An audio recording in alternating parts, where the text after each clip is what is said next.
दोस्तों नमस्कार, मैं हूं संदीप पौराणिक बात पते की में आपका स्वागत है। आज बात मध्य प्रदेश कांग्रेस में बन रहे मार्गदर्शक मंडल की। आप चौंक जाएंगे, क्या वाकई में कांग्रेस में भी मार्गदर्शक मंडल बन रहा है? कांग्रेस की ओर से लगातार भाजपा पर यह आरोप लगाए जाते रहे हैं कि वे अपने बुजुर्ग नेताओं को बार मार्गदर्शक मंडल में धकेल रहे हैं। नाम भी लिए जाते हैं लाल कृष्ण आडवाणी, मुरली मनोहर जैसी नेताओं के। क्या आप ये जानते हैं कि मध्य प्रदेश में भी कांग्रेस के भीतर कुछ इसी तरह के हालात बन रहे हैं? दिग्गज नेताओं की फहरिस्त है पार्टी में और उनमें से कई नेताओं को धीरे धीरे मार्गदर्शक मंडल की तरफ धकेला जा रहा है, या यूं कहें कि आने वाले दिनों में इन नेताओं की वो सक्रियता नहीं दिखेगी जो सक्रियता अब तक हम देखते आए हैं। उन्हें सक्रिय राजनीति से किनारे किया जाएगा और कई तो किनारे कर भी दिए गए हैं।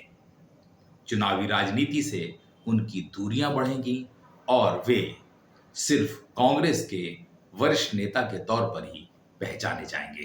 कांग्रेस का एक दौर हुआ करता था जब कमलनाथ, दिग्विजय सिंह, माधवराव सिंधिया जैसे नेताओं की तूती बोला करती थी। माधवराव सिंधिया तो हादसे का शिकार हो गए और उसके बाद राज्य की कांग्रेस की राजनीति पूरी तरह कमलनाथ और दिग्विजय सिंह के इर्द गिर्द घूमती रही। माधवराव सिंधिया के निधन के बाद ज्योतिरादित्य सिंधिया आगे बढ़े तो एक और गुट खड़ा हो गया। कुल मिलाकर मध्य प्रदेश की कांग्रेस 3 हिस्सों में बटी रहती थी।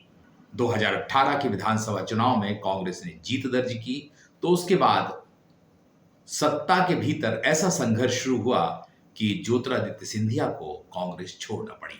अब सिंधिया भाजपा का हिस्सा बन चुके हैं, कई नेता उनके साथ भाजपा में हैं। मगर जो नेता कांग्रेस की पहचान या यूं कहें कि जिनके नाम से कांग्रेस में गुट हुआ करते थे, वे धीरे धीरे कमजोर हो चले हैं।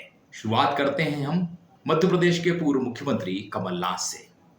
कमलनाथ मध्य प्रदेश की 4 दशक की राजनीति में वे राजनेता हैं जिन्होंने जिसे चाहा जब चाहा मुख्यमंत्री तक बना दिया। आज वे भी कांग्रेस की राजनीति में हाशिए पर आते जा रहे हैं।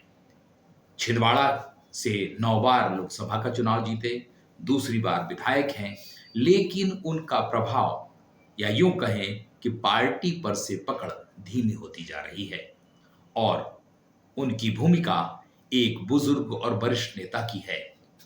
वे ना तो पार्टी की बड़ी बैठकों में नजर आते हैं और ना ही बड़े आंदोलन में युवाओं की टीम उन्हें ज्यादा तवज्जो देती है। यही हाल पूर्व मुख्यमंत्री और राज्यसभा सदस्य दिग्विजय सिंह का है। वे 2 कार्यकाल मध्य प्रदेश के मुख्यमंत्री रहे, वर्तमान में राज्यसभा सदस्य हैं। उनकी सक्रियता व्यक्तिगत तौर पर है।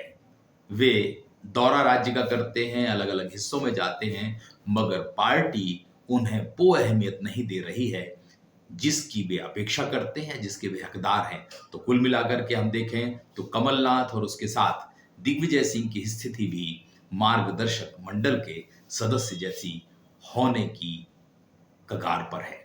इसके अलावा पूर्व मंत्री गोविंद सिंह, जो लाहौर से लंबे समय विधायक रहे, मध्य प्रदेश की सरकार में गृह मंत्री भी रहे और कई बार तो उन्हें सरकार का नंबर 2 भी कहा जाता था।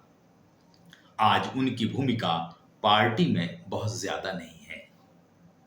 इसी तरह का हाल रामेश्वर नीखरा का है, जो होशंगाबाद से 2 बार सांसद भी रहे और वे दिग्विजय सिंह के काफी करीबी नेता माने जाते हैं। वर्तमान में उनकी सक्रियता भी बहुत कम हो गई है। बात अगर हम मानक अग्रवाल की करें, जिनके हाथ में कई दशक तक कांग्रेस का मीडिया विभाग रहा है और वे सरकार से लेकर संगठन में बड़ा दखल रखते थे, उनकी भी स्थिति वर्तमान में मार्गदर्शक मंडल के सदस्य जैसी ही है। यही हाल प्रताप भानु शर्मा का है, जो विदिशा से सांसद रहे। वे माधवराव सिंधिया के सबसे करीबी लोगों में से थे। वर्तमान में वे ना तो किसी बड़े पद पर हैं और ना ही पार्टी की उनके पास कोई जिम्मेदारी है। उनकी भूमिका भी पार्टी के भीतर मार्गदर्शक मंडल के सदस्य जैसी है। मध्य प्रदेश में वर्तमान दौर में कांग्रेस की कमान पूरी तरह युवाओं के हाथ में है, या यूं कहें युवा ब्रिगेड ही कांग्रेस को संभाल रही है। प्रदेश प्रभारी हरीश चौधरी को बनाया गया है, प्रदेश अध्यक्ष जीतू पटवारी हैं और नेता प्रतिपक्ष उमंग सिंगार हैं। कुल मिलाकर मध्य प्रदेश की कांग्रेस की कमान पूरी तरह युवाओं के हाथ में है। लगता तो यही है कि यह युवा वरिष्ठ नेताओं को अपने इर्द गिर्द भी नहीं देखना चाहते। यही कारण है कि तमाम बड़े आयोजनों से लेकर बैठकें हों, प्रदर्शन हों, इन वरिष्ठ नेताओं को ज्यादा अहमियत नहीं दी जाती। तो क्या वाकई में भाजपा की तरह ही कांग्रेस में भी मार्गदर्शक मंडल मध्य प्रदेश में तैयार हो रहा है? ये तो आने वाले समय में नजर आएगा। क्या वाकई में इन वरिष्ठ नेताओं की भूमिका कम हो जाएगी, खत्म हो जाएगी, या पूरी तरह युवा ब्रिगेड ही आगे होगी? दोस्तों, आज के लिए इतना ही। नमस्कार।